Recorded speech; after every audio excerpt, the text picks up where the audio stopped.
عمره في كل لمحة ونفس عدد ما وسعه علم الله.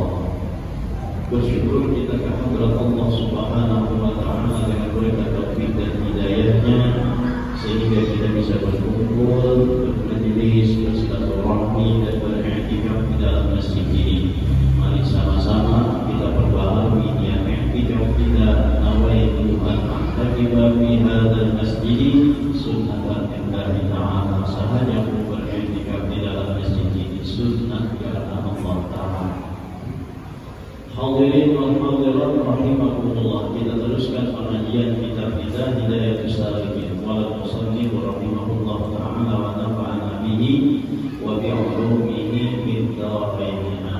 Qala wa tas'alul hafadatu bi 'amalil 'abdi min salatin wa siyamin. Qala wa tas'alul hafadatu bi 'amalil 'abdi hatta yujawizu bihi ila as-sama'il khamisati ka'annahu al-'arusul mazfufatu ila fahriha fa yaqulu lahumul malakul muwakkalu biha qifu waqrifu bihadzal 'amali wajha sahibihi wahmiluhu waj'aluhu 'ala atiqihi ana malakul hasadi innahu kana yahsudu man yata'allamu wa yu'allimu wa ya'malu bi mithli amalihi wa kullu man kana ya'khudhu fadlan 'ala al-ibadi kana yahsuduhum wa yaqa'u fihim.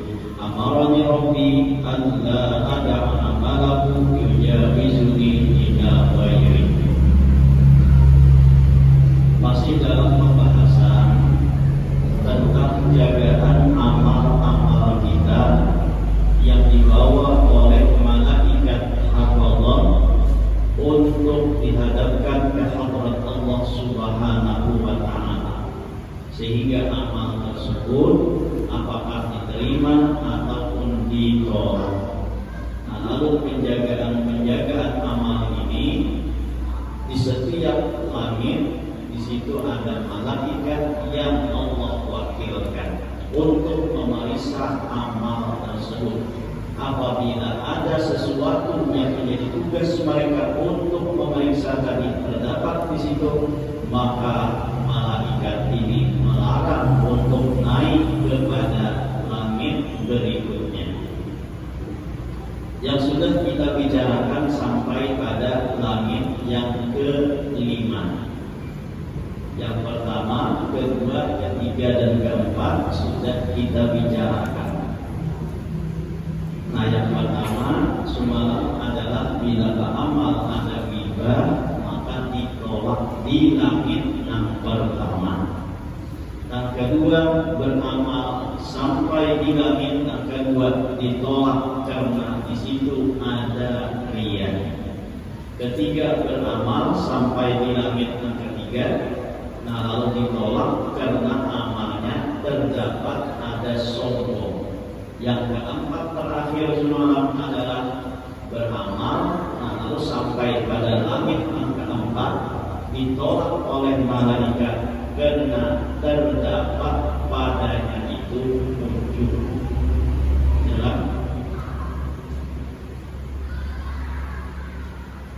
Jadi yang kelima,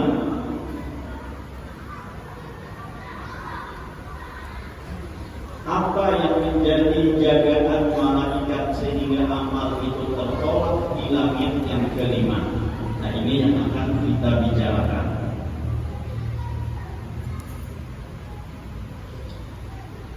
Artinya sabda Nabi Sallallahu Alaihi Wasallam, dan naik malaikat hafazah itu dengan amal hamba Allah hingga lalu mereka dengan dia kepada langit yang kelima, seolah-olah mempelai yang diarah kepada ahlinya ataupun kepada suaminya. Jadi amal ini banyak diarah oleh malaikat hafazah, seakan-akan mengarah pengantin. Ya kan? Namun di sini tiba anak pengantin pakai apa pakai bendera. Itu benarannya. Buat di sini buat ini misalnya ngasih noman, ya kan? Nah, ya buat sinuman ya, marah. Jadi kayak itu juga amal hamba ini diarah oleh malaikat hafazat seakan-akan mempelai yang diarah kepada ahlinya ataupun kepada lakinya atau suaminya. Kalau ada kita pengantin itu lalakiannya yang diarah menuju rumah biniannya, beda. Kalau di Arab lain, di Arab itu biniannya yang diarah untuk menuju ke rumah lalakiannya. Kita balik, ya. Tapi bukan rumah abahnya, rumahnya seorang. Sehingga lelaki itu sudah menyediakan rumah untuk bini tersebut. Makanya di Arab itu jujuran itu ada larang, tapi sebenarnya nambah kaitan dengan perkawinan itu larang. Jujuran ada larang, tapi yang berkaitan dengan harus sudah punya pekerjaan, harus sudah berisi nama rumah, harus sudah berisi pembantu padam. Nah itu di zaman di masa orang-orang dijadikan isinya orang-orang Arab. Jadi kada kawin dulu bukan isi rumah. Kita ini barang aja. Ya kan? Begawi gak ada, isi rumah gak ada kan. Yang penting dulu, ya kan? Bisa kawin. Nah lalu numpang di Tuhan atau di rumahnya seorang, nah, itu tergantung itu adat kebiasaannya. Jadi kalau melihat dari dari hadis Nabi Muhammad SAW di zaman itu di masa itu pengantin ini dari rumah orang tuanya diarah ke rumah lalakiannya. Nah, mana lalakiannya sudah menyediakan rumah, menyediakan pembantu dan lain sebagainya. Di bini ini ada begawi di rumahnya. Yang begawi memasak siapa? Bukan pembantu. Nah, tapi kita ya kan kalau di Indonesia ini, ya itulah baktinya bini dan lawan laki sehingga mau mengganti gawian laki itu. Ini orang memberi nafkah itu bukan memberi duitnya, bukan hanya memberi duitnya, tapi juga memberi makan. Dan memberi makan itu bukan menjulung barasnya, tapi yang sudah tersedia. Itu hak memberi nafkah karena anak-anak itu hanya yang banyak dari orang kayak yang di pengajian itu kayak memang selesai itu, ya kan? Jadi di binian ini gawiannya apa? Dua aja biniannya, taat lawan Allah lawan Rasul, nangkat taat lawan laki. Itu aja. Masalah besar itu urusan laki, masalah apa urusan laki, masalah masak itu urusan laki sebenarnya. Menjadi syarat para si binian ini itu taat lawan Allah lawan Rasul, taat lawan laki. Nah makanya bila laki nyuruh memasak, nah masalah. Bila laki nyuruh bertapas, kalau taat lawan laki itu bangga itu intinya sama aja ngomong aja. Ada sekaya itu amun dasar di dunia, intinya dasar apa? Ada begawi di rumah itu. Nang begawi itu pembantunya. Kata laki ini, nang beli nafkah itu bukan membeli mentahnya, tapi nang sudah masaknya, ini tinggal menyuap aja lagi.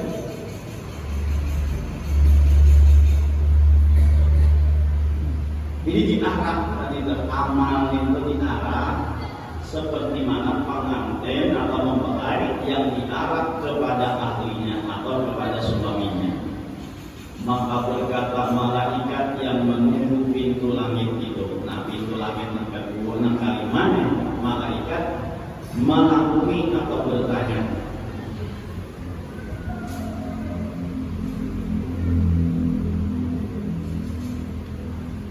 Kepada siapa?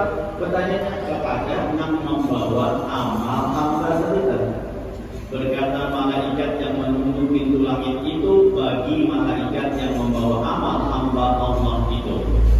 Berhenti kamu, maka palukan oleh kamu dengan amal ini akan muka orang yang mempunyai amal ini, dan kamu tanggungkan dan kamu jadikan atas batang lehernya, karena akulah malaikat yang mempunyai hasad, yakni akulah yang mengetahui akan orang yang hasad.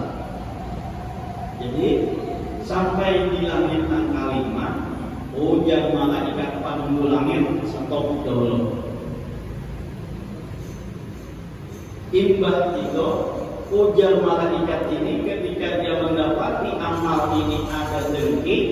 Nah ujar malaikat namanya malaikat penunggu tadi pulihkan lawan amal, pukulakan gampangnya. Imbah tu pulang gantung makan ke pohon gunungnya amal tadi. Nah kalau semalam nak ujung gitu ya. Nak ujung semalam tu disuruh memukulakan ke mana, ke parutnya, ke belakangnya, ke rumahnya. Nah kalau ini disuruh menggantung makan pulang ke pohon gunungnya. Kamu jadikan atas batang lehernya. Nah ini kita pertama tu disuruh apa namanya? Disuruh kalau makannya. Karena aku malaikat yang mempunyai hasad, yakni akulah yang mengetahui akan orang yang hasad. Nah, jadi ujarnya ini ada hasad, maka jangan apa namanya? Maka amal ini jangan kau lewat daripada aku. Yakni orang yang dengki kepada orang.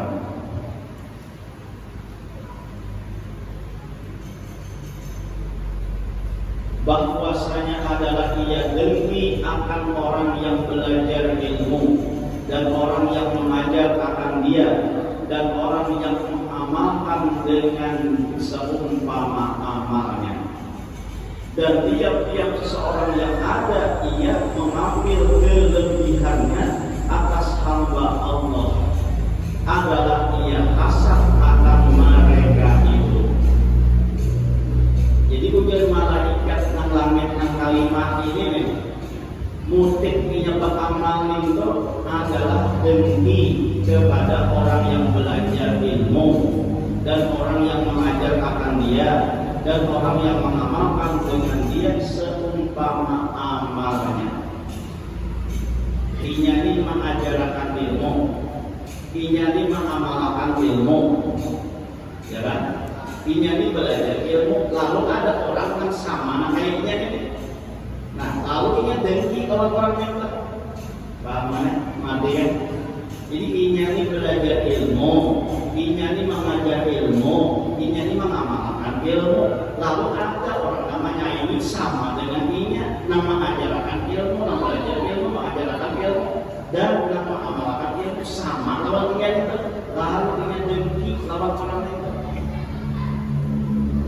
Makanya dengki ini masuknya itu dalam satu profesi.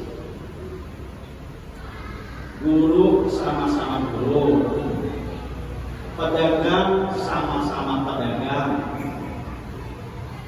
petani sama-sama petani, nelayan sama-sama nelayan, dan sebagainya. Ini contoh apa namanya, contoh kecilnya aja tuh, bahwa orang ini dengki karena ada orang yang amal atau belajar ilmu, mengajarkan ilmu, mengamalkan ilmu sama lawannya, sehingga nantinya bisa main dari itu. Benci lawan orang ini, sangit lawan orang ini. Nah maka itu ngarannya dengki. Ya hati kita tuh, khususnya dalam satu profesi tadi. Makanya kata Imam Ghazali, paling banyak dengki ini masuk kepada orang yang alim. Apalagi orangnya orang alim pun bisa masuk dengki tersebut. Jadi intinya apa?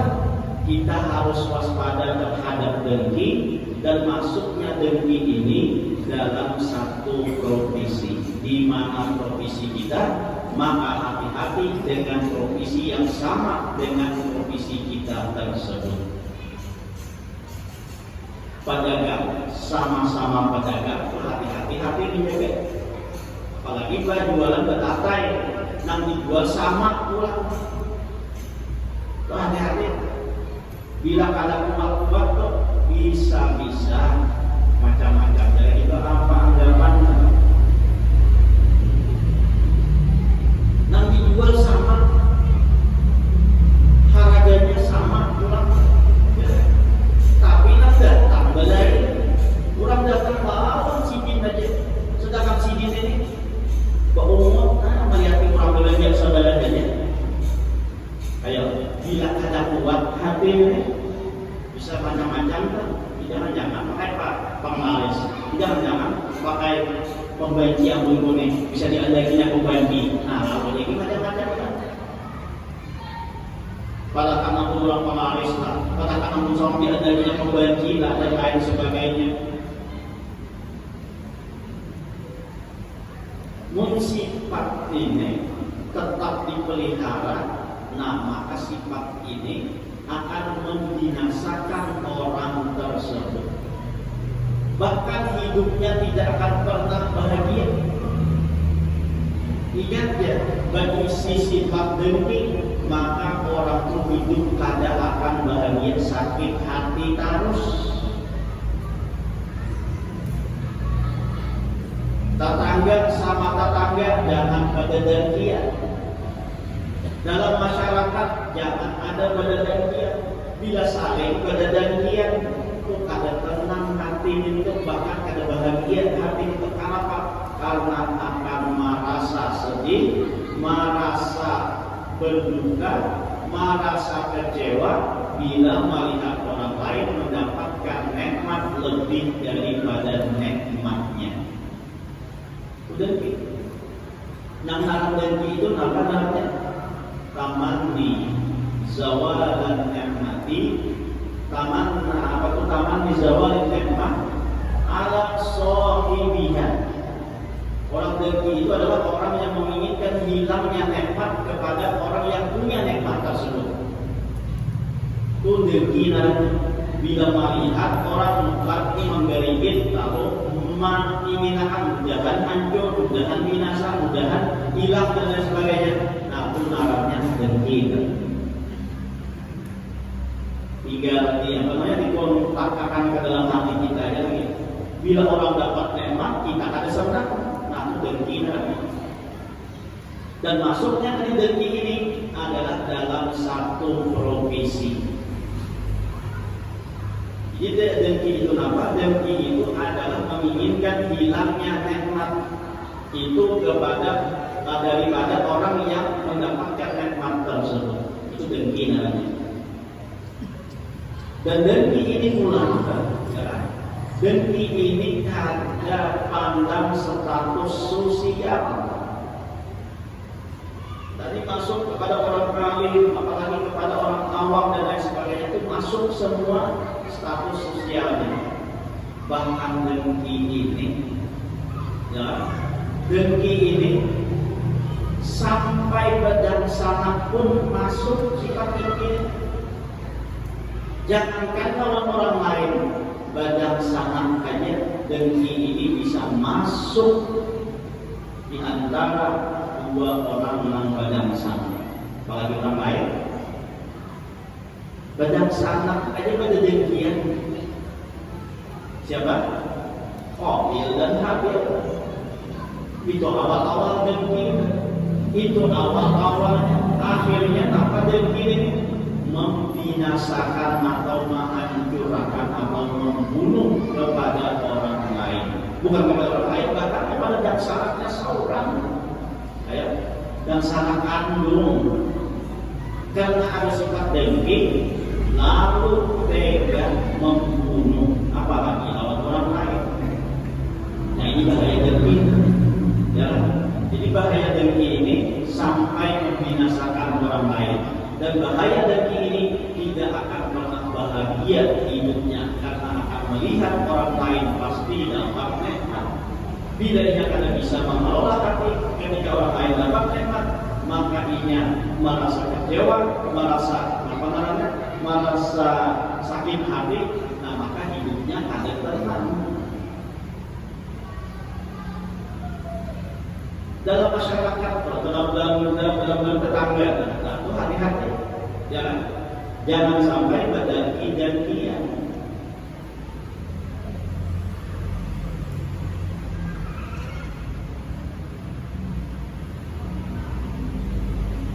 Nah jadi itu tadi dianggap dengki kepada orang yang sepolitisi dengannya.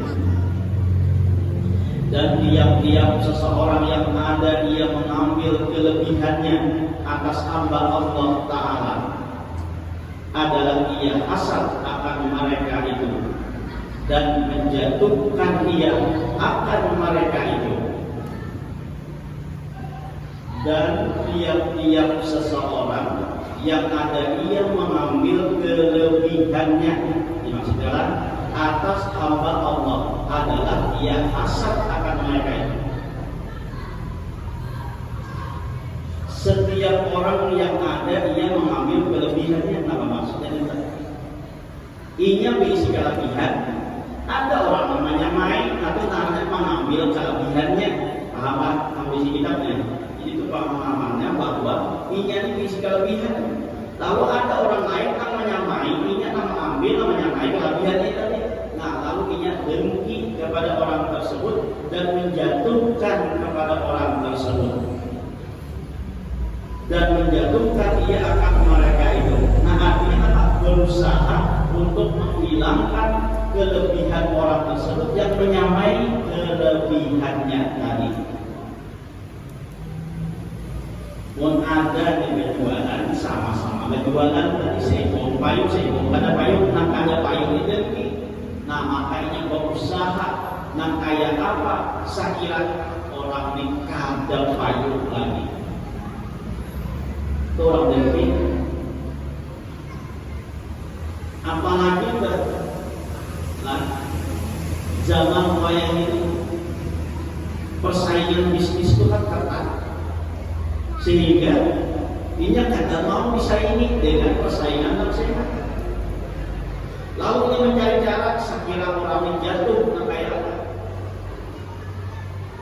Ini contoh aja. Si Dini sudah berjualan toko ganal, misalnya toko bangunan, agak banyak segala macam. Lalu ada jauh di situ ada bangunan toko sama dengan bangunan namun sedikitnya. Sama toko bangunan juga. Nah melihat dalam hitungan bulan misalnya perolehannya berkurang gara-gara ada toko nang hanya mereka. Ini mun kada sabar ini, mun hati kada bersih ini, mun ada sifat dengki dan irinya, maka nang ini nang sudah tawas tadi akan mencari cara supaya toko nang hanya ini tutup bahkan bangkrut. Apa caranya? Bilang dahinya harganya, dipromosikannya, didiskonnya pulang harganya, sehingga lebih murah dari toko nang ada ini. Sehingga lebih murah daripada toko nang ada. Lebih murah, tapi murahnya dihantarnya harga. Karena sedikit banyak isi modal, biar aja dahulu. Apa namanya? Ujian orang muda, biar kali bawa untung dulu. Pokoknya jual. Nah, orang datangan. Lalu yang di sini nih, ada lagi mendatang. Modal kata mau mutar lagi. Modal hanya karena modal dan hanya anak penjualan. Lalu ada payung nih. Lawas kawasan tutup akhirnya. Nah itu juga di dalam bisnis apa juga ini bisnis atau online itu, nah itu sama-sama tak. Potongan harga sekian, ongkirnya gratis aja. Itunya dasar bujur-bujur istilah berapa ini bakar duit.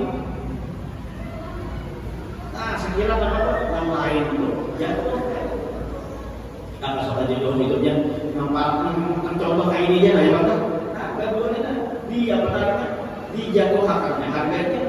Kalau nanti kita kalau bermodal lagi, kita kalau memutar lagi, ya biarnya rugi dulu pas kita karena mau memutar, karena mau untuk akhirnya.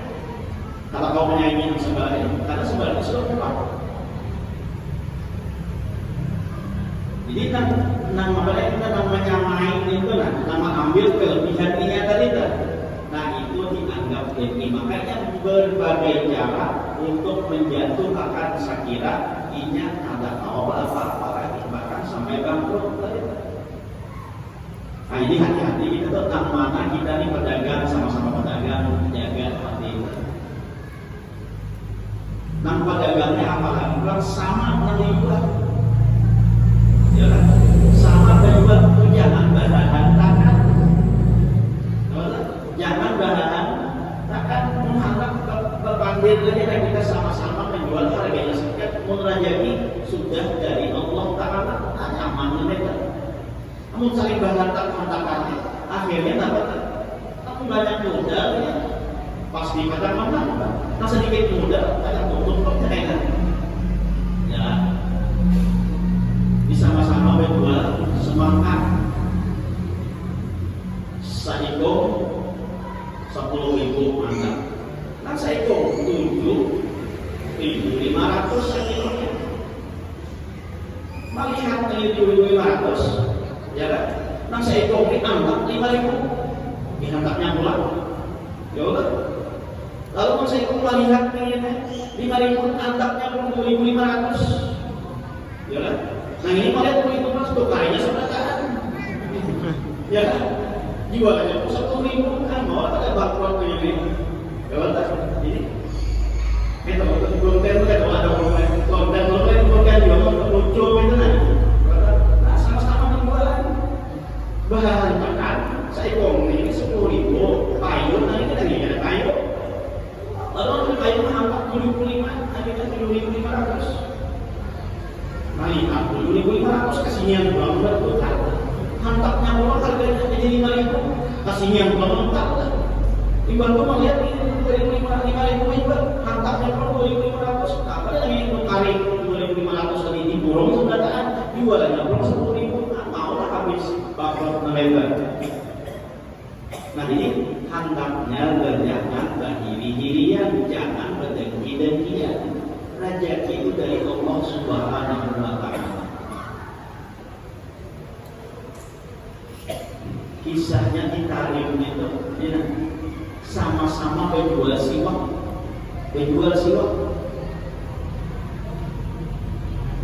payung yang dikatakan payung. Makanan payung ini kan menyuruhkan sebelah situ aja. Mengaku sudah alhamdulillah ada yang bekerja di situ. Sebelah situ aja bisa menjual siwak. Ayo ada hati sebelah situ kayak ini. Sama penjualannya selama misalnya menjual iwak. Nang saikum sudah karing, iwaknya banyak karing udah. Banyak karing banyak habis udah. Nang saikum masih banyak lagi iwaknya. Ada yang bertukar ke sini, suruh kasih itu aja. Nah, aku sudah alhamdulillah ada yang mendapat sudah itu sebelah itu baru lagi datang mau namanya ke sebelahnya nih sudah satu bersih tadi ada dagingnya mudah ada apa malah menjelek-jelekan anak di sebelah. Nah makanya kan di sebelah itu ada kayu yang menimbangkan sampai sekilo mengakuin ada lebih belum mau ampun seorang dia gitu yang di bawah dihantarnya pulang, ya kan? Jangan menyuruh kasih itu aja. Aku sudah alhamdulillah adanya kayu sudah ada jalan tiga ada untungan kali kan untuk segala pulang ada karena kayak itu rasa-rasanya tuh ada. Nah ada itu nama ampun diri seorang, namun di sebelah itu malah dijelek-jelekkan. Namun sifat iri dan iri hati-hati ini dalam setiap apapun dalam masyarakat kita sama dalam profesinya. Nah maka pun jangan sampai beriri dan iri. Tukang sama tukang, ini ada. Saya payung tukang ini ada kemudian ada pulang malu. Saya ini kecarian ada kanan. Nah ini ini terhadap kayu ini bila kita bisa mengatur hati dan kita bisa menjelek-jelekkan tukang ini. Dan kita takut maka takut. Banyak beganatnya daripada begawinya. Padahal dasar tujuh pegawai jujur, tapi ini anak malah dasarkan itu anak makanya menggugurkan. Hati-hati, guru sama-sama guru kayak gitu. Bisa itu guru di kampung, kasih itu orang datang di kampung. Lalu ada hanya mengambil guru hanya naik mata pokok. Ini hati-hati mengguru awas sampai dombong sini, ya kan? Ini mengkada misi sifat nang berasik hati itu bisa jadi mana hanya muncul, ya kan? Bahkan kata saling satu sama lain jelek menjelekkan. Akhirnya apa tuh? Jelek menjelekkan. Saya itu menjelekkan itu di majelis sama apa kita? Saya itu di majelis, saya itu di majelis harap perang dinginnya di majelis. Hati-hati kita bisa menjaga hati guru sama guru, pegawai sama-sama pegawai. Pokoknya dalam satu profesi, disitulah akan muncul sifat iri dengki. Itu kebanyakannya. Bisa aja itu sifat iri dengki itu masuk kepada kemana aja profesinya bisa aja. Tapi yang paling banyak masuknya sifat dengki iri ini adalah dalam satu profesi. Nah, maka bila orang ini beramal ada sifat dengki, maka dilangitkan kalimat tertahan dan ditolak oleh malaikat penjaga amal di langit dan kalimat. Bahkan disuruh memuliakan dan melemparkan atau memulakan ke muka yang beramal, dan juga disuruh untuk mengamalkan dengan amal tersebut pada orang yang beramal dan ada rezeki dari alhamdulillah. Seperti itu Anda dapat ilmu kita tuh, ya. Jadi kalimat dikatakan dengki. Jadi yang pertama riba, yang kedua riya, yang ketiga sombong, yang keempat ujub. Bahwa apa yang terkalimat ini adalah dengki. Jadi hati-hati itu sifat-sifat yang membuat nama kita tertolak. Ya. Kalau atas wajah sahabat itu diamal abdi lahu taubun kadoril qamari. Nah, seterusnya kadang kita sambung pembahasan. Yang penting kita sebutin dulu asal tahu dulu menyatakan lima dulu. Yang pertama riba, yang kedua berarti riya, yang ketiga sombong, keempat ujub, yang kelima adalah dengki. Nah, maka bila ada sifat-sifat yang kayak ini, amal itu akan tertolak dan tidak akan diterima oleh Allah Subhanahu wa Ta'ala. Mudah-mudahan dengan berkat kita berkumpul diampunkan segala dosa kita, dosa kedua orang tua kita, dosa guru kita, dan dosa kaum muslimin wal muslimat.